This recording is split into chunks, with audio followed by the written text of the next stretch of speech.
Welcome to Drum and Drummer, a podcast focused on drums, drumming and drummers. I'm George Pickering and that's Ben Winty, and we are both professional drummers in this business we call music.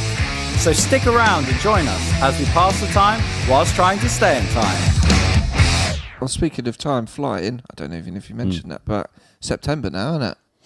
It is, yeah. He winks into the camera. If you like a lot of chocolate on your biscuit, join our club. That doesn't make any sense. Do you remember the chocolate bar club? Yeah, of course I do. Do you remember the advert? Yes, I think so.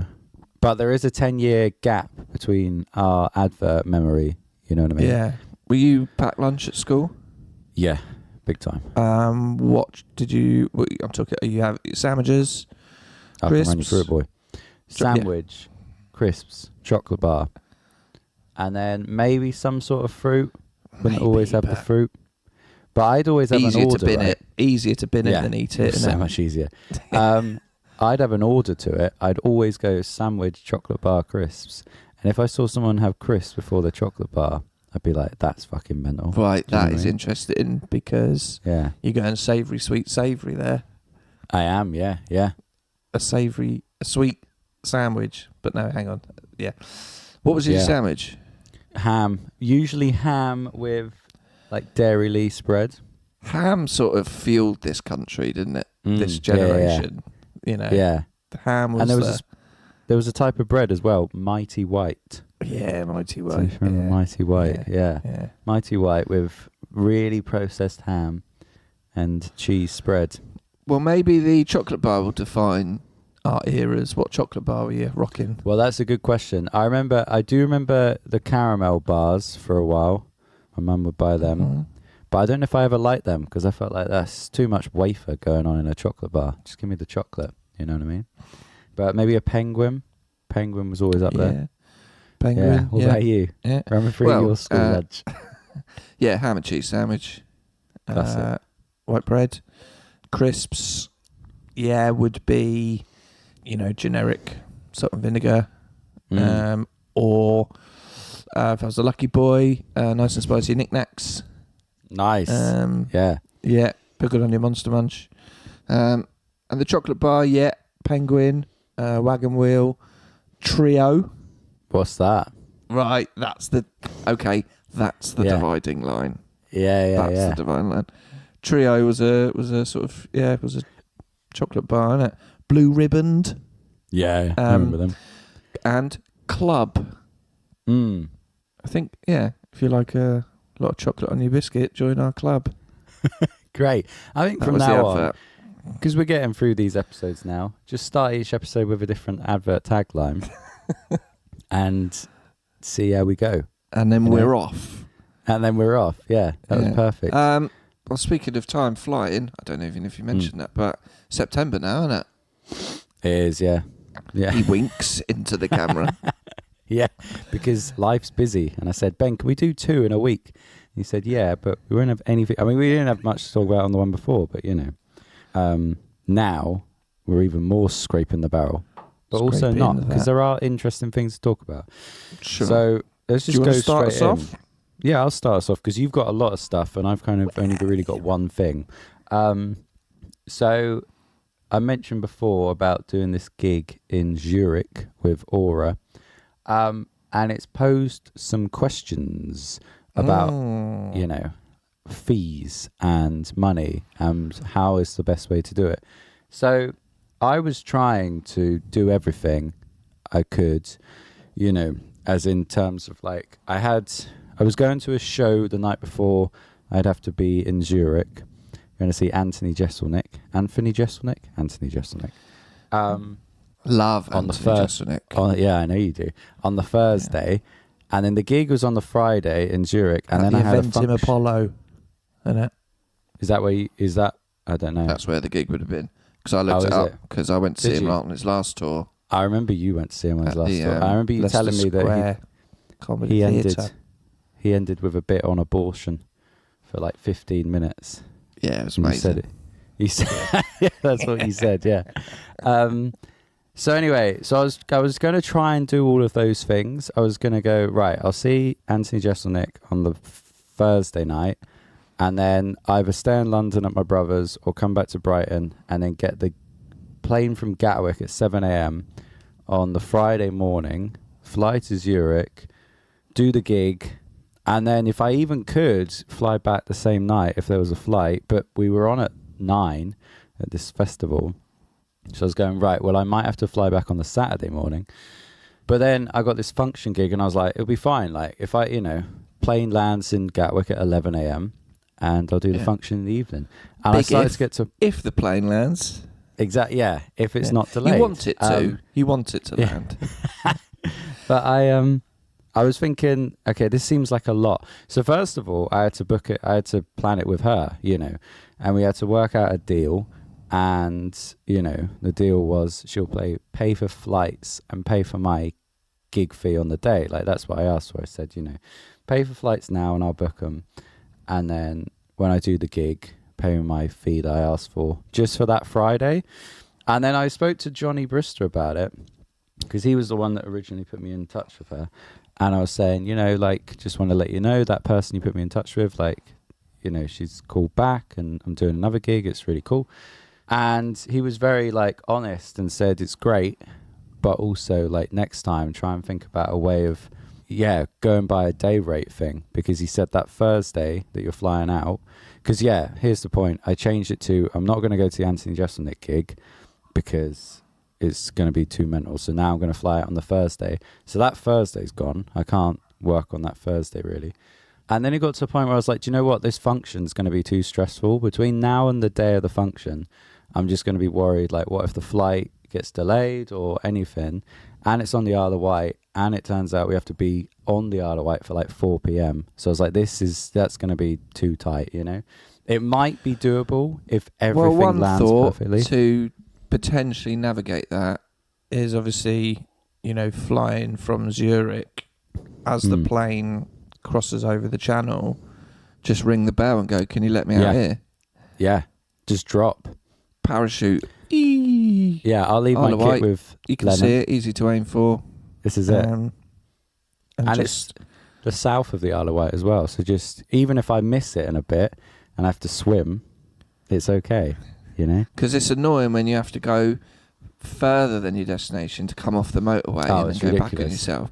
It's even more annoying when you got to fly over Portsmouth or Brighton to get to Gatwick to then come back on yourself. It's so annoying. Well, I'll just open the door now. Yeah.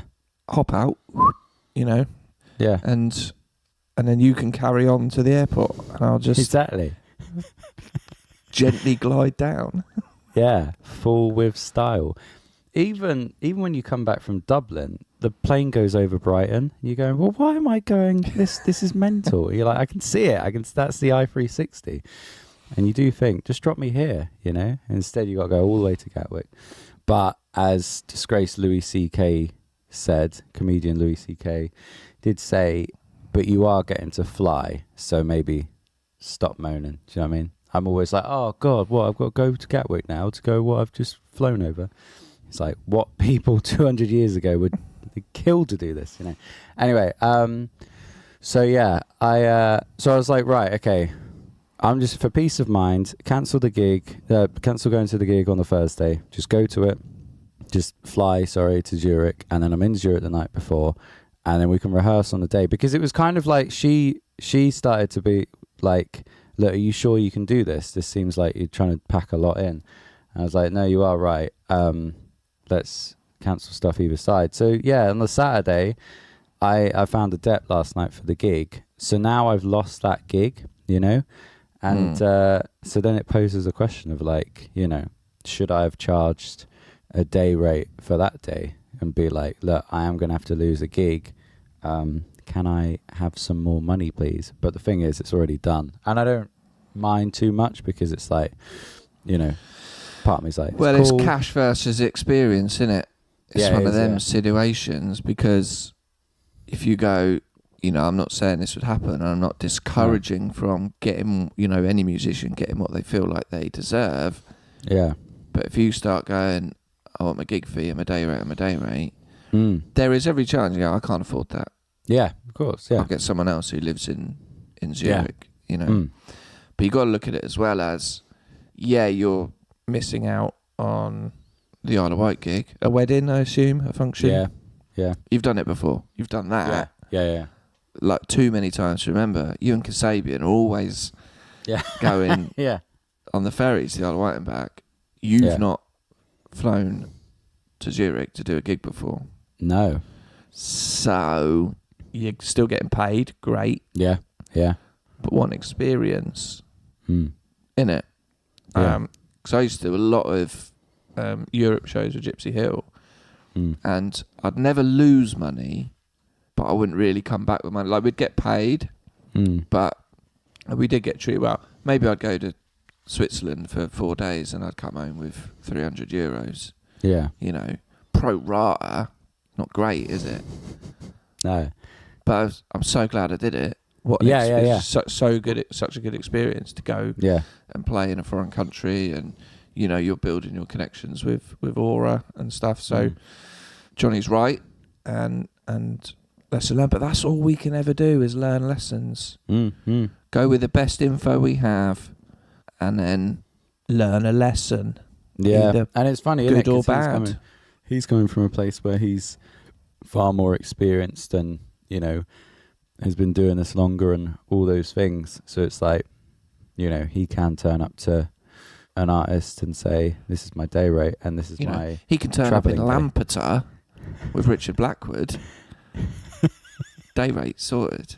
Exactly. Whereas for me, I almost felt like, oh shit, is she going to pay all this? Because it ended up being about 400 quid for flights and fee. And I was like, that's a lot. Do you know what I mean? Like, I'm thinking that's a lot of money. But then you think, well, it is. Yeah, exactly. But she's far more rich than me. Do you know what I mean? And do you know what I actually thought? I thought about the guy that came and fixed my new car key the other day or whatever. And he charged 250 quid, like, or was going to. And it would have been like an hour's work. And I'm like, I'm charging 250 quid for 3 days in another country. Yeah. Do you know what I mean? Don't go down that road, George. It's insane. It's insane. You can't. It's mentally damaging to start going down the road of other. I had to have my aircon fixed at the studio. Right, one of the units was playing up. Now, I don't know anything about aircon units. These guys do. I have to trust that they're doing what needs to be done. He's there, he's there for a couple of hours. 240 quid. Yeah. You know, I've got to record a band all day for that. We'll do an 8-hour day, go to do a gig. But you don't know the ins and outs of the business. And people will say the same about recording. Really? Is that much? Oh, yeah. It's going to take me a week, mate. It's going to take me a whole week. So don't go down that road of thinking what you paid your locksmith. It's a terrible road to go down. But that's that. It's an interesting one. But I think in the end it's all good because let someone else go to and see Jesselnick and then I can get there the night before. And there's this drummer Theo who highly recommended by Chronographists and he's doing the gig and it's all good, Sweet. And then I can just be in, and here's the best part, this is what I was going to say. I can go to the UK drum show now with Jordan because I thought, sweet. I'll land on Saturday in Gatwick. It's interesting. I've not. Have I? Do I need to check my phone for the invite? I can't. You were invited. Don't give you that shit. You were like, oh, I don't know if I'll be able to go. You instantly, because you're probably in Disneyland or something. When is it? Or close. 28th. When you and Jordan chatted, he was like, would you guys be up for it? And you were like, maybe, I'll see, And it sounded very much like... is that the official invite? Yeah. I think I am gigging all that weekend. Yeah, there you go. There you go. Yeah, Don't give me that. No. But anyway, I can just get back to Gatwick. Didn't want to go. Just get you are invited. You're still invited. He's going up with his pack brack, isn't he? Well, yeah. I if he wants me to help out on the stall, I will. Yeah, that'd be great. Get your drummer t-shirt on. Well, I will. Yeah, but I get him for free because I'm on his guest list. Do you want me to bring you some cards up to our gig on Saturday? Yeah. Drummer cards. Well, I've still got cards. Oh, have you? Yeah. Don't need to then. But I could get some more. Anyway, that's that.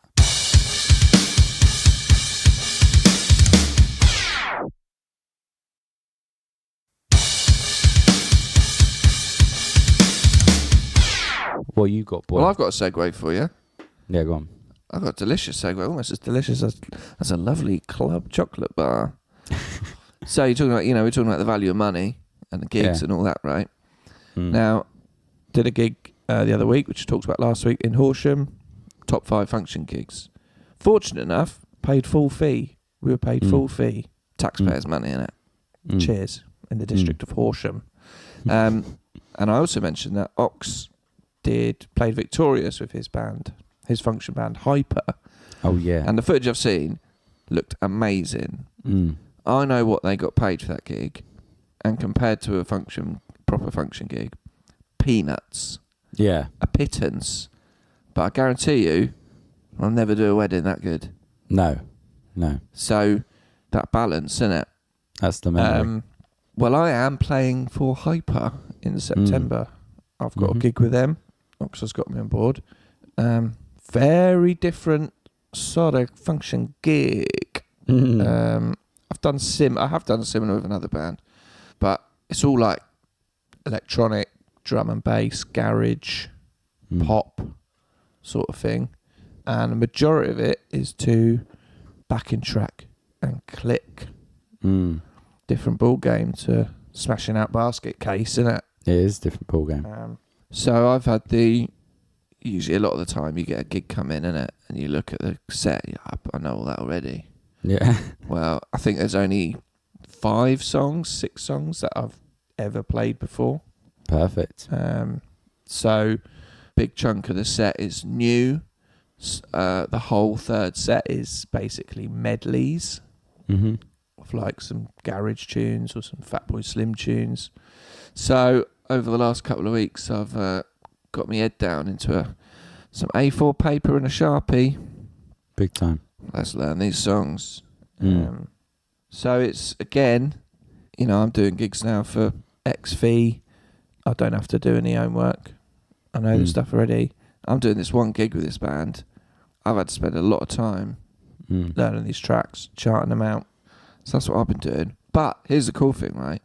Because they've got a lot of sort of live recordings from shows, because obviously you got to be bang on with the structures and stuff for this sort of band. Well, yeah. Because it's all to track. But obviously a lot of drums, it's all electronic drums on the originals. So they've got recordings of their drummer playing the tunes. You get an idea of what they're doing. Some of the arrangements are slightly different and all that. But there's a lot of like a clap snare for that sort of electronic music. And then I thought, well, I've got the Roland, baby. Well, exactly, yeah. So I had it set up at the studio the other day to just tweak some sounds and practice a few tunes. And I was like, I've got a spare little electronic pad that doesn't belong to anything. It's just cheap gear for music, 20 quid. Get that on a boom arm, sort of next to my hi-hat as a second snare, plug it into aux 2 on the Roland, find a clap snare sample. There's one. Bosh. I've got a second snare clap. Easy peasy. Love it. So that's that. Nice. It's fun though, isn't it, when you have to do a gig where you're like, I actually have to do some work for this. Because as you said, bit of work, usually something it's just different. like, Yeah. It's usually just like, I haven't heard that one. I'll just learn that. And then you add it to your list. And then you've got a never-ending list of songs. But yeah, I remember when I did the first, whatever they're called, Magic Tones gig. And there was a lot that I hadn't played with that. And it was like, cool, Now I've got a challenge, function band Well, challenge. it's very easy to get, freshman year is brilliant. I love that. And playing all the pop punk and stuff. When you're getting towards end of wedding season, it is a bit like, got to just go through the motions, really. But I still love the music, and it is still the most fun to play. But what's interesting with HYPR is, in reality, the drumming is actually quite boring.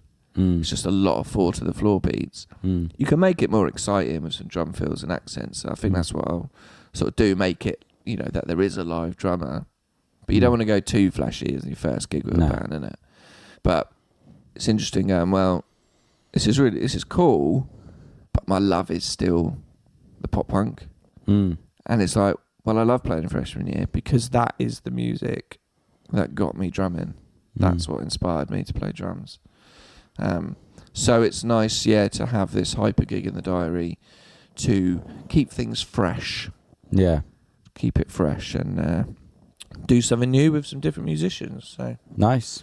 Yeah. sort of looking forward to it. I've done all my charts. I just now need to. I'll probably just have a couple of run throughs at some point, and off we go. Yeah. Amazing.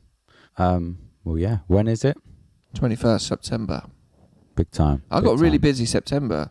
August was pretty busy. But September, like 8. I think I got 8 gigs, 7 or 8 gigs. Yeah, me too. Well, I mean, I could talk about September the 7th because that's hilarious. It's the new May 25th. Oh, it's ridiculous. So, as eagle-eyed listeners will know, May 25th, just for some reason, I got offered gigs from all sorts on that day. And do you know what? This isn't even me gloating. It's almost like a sort of proud thing. Do you know what I mean? Because I felt like this year, for whatever reason, it's like, I think it's good to give yourself a pat on the back. I think for whatever reason this year, it's like, I don't know, gigs are coming more for me, and I've been asked back more for stuff and whatever. But let's go through it. So I am doing a gig with you in Bristol on bass, and then Ox messaged me and was like, "And can you do one in Stansted?" And I was like, "Oh, that's closer." And on drums, when we couldn't find a depth, but then after that, it's just been offers. So Jordan messaged me, he offered one, and then within like the same hour, Johnny and this guy Tim asked if I could do a gig on that day. And one of them was in Stenning. I think the one Johnny Brister asked was in Stenning, which is like really close to me. And then yesterday, Lennon said, "Hey, I've got a gig on Hailing Island." So I was like, "It's getting silly now." Do you know what I mean? So I think it's like 6 on one day. But it's that thing of, I am trying to see it of like, you know, get to go to Bristol and I get to play with my mates and it's all good. You know what I mean? Like, and it's very cool that I've even got one gig. But then at the same time, you're like, if only you could space them out. If it wasn't all on one day, you could do 6 gigs over a week and make, you know, 1,500 I know, like quid. the amount of, it's been less this year, but obviously being in 3 bands, there's a lot of times where 2 bands are out on the same night. And you're like, if that didn't happen and those gigs were booked on days I was available, I'd be bumping up my salary by a few grand. Yeah, exactly. It's like, it's a big difference. Yeah. But it's just the nature of the beast, isn't it? It's just only so many Saturdays in a year. Well, do you know what? It's so funny. And why money-wise. September the 7th? Isn't it? Why that? Is it that's the first weekend where wedding venue prices drop after the summer? Maybe. Last weekend before school starts, and I don't know what's the. But there's always just 1 or 2 weekends a year. It is, yeah. Where everyone wants. Yeah. And there's just a scrabble for. There is, musicians. Yeah. That's why I was a bit worried about September the 28th, depping that one out, because I was like, well, what if there are no drummers? Because my usual guys were unavailable. And then you're sort of like, oh, shit, what if there's no one? But it's like there's always someone. It's so funny, that me and Jordan were talking about it the other day. There's London. There's a 6-year-old just learning the drums for the first time. Yeah. He's available. Timmy's available. Well, he can do the show. No, here's the click tracks, here's the charts. Yeah, it's all very simple. No, there's this London drum group, and me and Jordan are on it, and we were talking about it the other night and just saying how it's just the speed at which someone pops up, "Hey guys, got a function this weekend," and then it's within the same minute, like 2 people reply, and then they'll just give it to the first one. Like there are drummers there, like, and they're all good. So I was like, there will be someone. But it's just like at the same time, when it's your gig, you got to feel, you're like, oh shit. And you don't want it to be, you don't want to find someone that's not good, because that would be awful. But yeah. That's what I was going to say. Speaking of bumping your money up, it's funny, isn't it? Because there's someone I played for this year who out of nowhere I've just got quite a few gigs from. And it was all from just messaging him, being like, hey man, if you ever need a drummer, let me know. And speaking of last week, where you were talking about Oasis getting back together, and like, was it just a quick text? Isn't it funny how there can be just a few, I don't know, things like that, where you could just send a little text, hey man, just let me know. And then bride and groom spending thousands of pounds, hours and hours planning their one big day, probably 2 with a lot of people. Yeah. Their first of their 2 big days, and putting all this effort and I want this little glass jar. No, the rim's wrong on that one. I want that with a gold ribbon and this particular flower and the potatoes to be angled towards the sun, at mealtime. And then we're just going, free on Friday. Yeah. Nah. Anyone available to just play some drums? Yeah. And they don't know what's turning up. No, exactly. We don't know what's turning up. We got asked to book. We had a gig in the Isle of Wight. Our clients want to book the ferries a few months in advance. I'd sort of say to the agency, well, I can give you the details, but it ain't going to be this lineup that actually does the gig. No.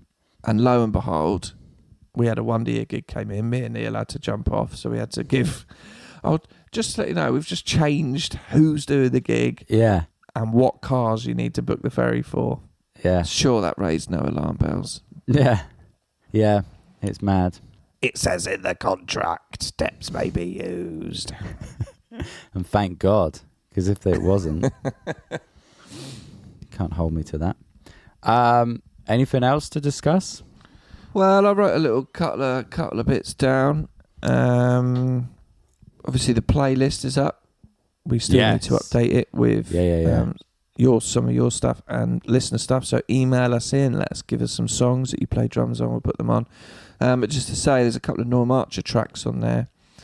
I've played on both albums and an EP. There's a new album out now called Verb. So I've drummed on some of that. So go and check that out. Other than that, I've just... Oh, yeah. Right. I nearly bought another drum kit. Okay. Yeah, I nearly bought another drum kit. So Graham Russell posted on Instagram that Mark Richardson from Skunk and Anansie had been in the store. And then they posted a bit later saying, people have been asking what he part exchanged. And he part exchanged a couple of kits. And one of them, which was then for sale, was a Yamaha Oak X custom kit. Okay. It was black. It was a 22 by 20 kick. Right. And I think it was 10, 12, 13, 16, 18 floors. Right. And it was only on for like just under 1,300 quid. Oh, bargain. And I was like, that's a lot of drum for that money. But I was looking at the sizes, and the rack toms were fairly shallow, and the kick drum was very deep at 20 inches, right? And then I thought, let's look up, where does this Oak X live in the Yamaha realm of drums? And obviously now it's like, I think the modern equivalent is the Oak Custom that they make. But the Oak X was a sort of limited edition time kit in the noughties, designed by the British Yamaha guys, but it was made in Japan. So it was oak wood made in Japan. And it sort of the sizes were tapping into that sort of Travis Barker style mid-noughties pop punk and rock, where you had these like cannon kick drums, but then quite shallow toms, so you could get them quite flat. But it was only around for a few years. I thought, that's a lot of money. And then I was swiftly reminded, you don't need another drum kit. Trying to buy a house, don't buy it. Yeah. So that one got vetoed. I think it got sold within a couple of days anyway. But I thought that was quite a bargain, actually. Yeah, that's some like Japanese oak Yamahas, like 5 toms and a kick drum for 1,300 quid. I thought it was a bit of a bargain. I think he had another kit on there as well, but yeah, nearly. Yeah, but nearly. I don't need another drum kit. No, you need really. more snares. That's what you need. Yeah, more snares. Isn't it funny? I got all these snares and I take an electric one to gigs. Yeah. Oh well. That's okay then. Funny, isn't it? Other than that, I've just been watching The Walking Dead, mate. Yeah. Yeah. Lots of it. Maybe I should finally start watching it. You never seen it? Of course, I don't need to ask if you've ever seen it. No. But one question it did raise was on the way to a gig with Neil. Obviously, I love abandoned buildings and all that sort of stuff. Abandoned porn, they call it. So, like, there's an old Debenhams in Southsea. I really want to go in it and just see what it's like. But one thing we were talking about is if you were the last person left on Earth, what would you do? Like, let's say there's no zombies, and I'd go down to the Ford garage and get a Mustang for sure. Yeah. And then go to Graham Russell in it. Yeah. Free reign, break in, and just, I'm not actually going to do this, this is hypothetical. But then it's like, well, you could go and get that $9,000 DW custom kit, but with no one else around in the world. Yeah, I was going to say. What's the point? Who are you playing You haven't to? earned it. There's no satisfaction there, isn't it? No. But I think I would go and get it, and I'd set it up on Portsmouth Guildhall stage and play. Yeah, fair enough. Just It'd be weird, wouldn't it? There you go. Because you'd be like, I've done it, but also this is really sad. Yeah, well, that's the thing. You've done it, but no satisfaction because you've not earned any of it. Yeah. I thought that was an interesting point. It is an interesting point. Well, shall we wrap up there, mate? Let's wrap up there. Keep this a quick one. I know you're a busy boy. I'm a busy boy today. Well, for the morning, if we'd have done this in the afternoon, I could have talked all day, but yeah, it's weird but to do a get it out of podcast the in way. afternoon. Yeah, Get it out of the way. Get it done. exactly. You know. But move we on with will have life. guests soon. Yeah, we're working on some guests. Obviously, people have been busy with the old festival season, innit? So we'll nab them in the cool down period. Yeah, big time. As we now approach autumn. But yeah, let us know. Get in touch. Give us some songs to the playlist. Tell us how you're doing. How was your summer season? Have you ever been to Zurich? What chocolate bar were you taking to school? Yeah. The big questions. That is a big question. And tell us what songs to put in the playlist. I don't know if you said that, but do that as well. Yes. Oh, George, I'll show you this quickly as well. So that gig in Horsham, we had, there was a professional photographer there. And we'll put it on the gram. But how cool Oh, that's quite cool. is that guy? That's very cool. It's me. Holding a symbol. Yeah. We'll see you next week. Bye-bye. Bye. Thank you for listening to Drum and Drummer. You can find us on Instagram at Drum and Drummer Podcast. And you can send us an email to drumanddrummerpod@gmail.com. Remember, just pick up the sticks and twat it.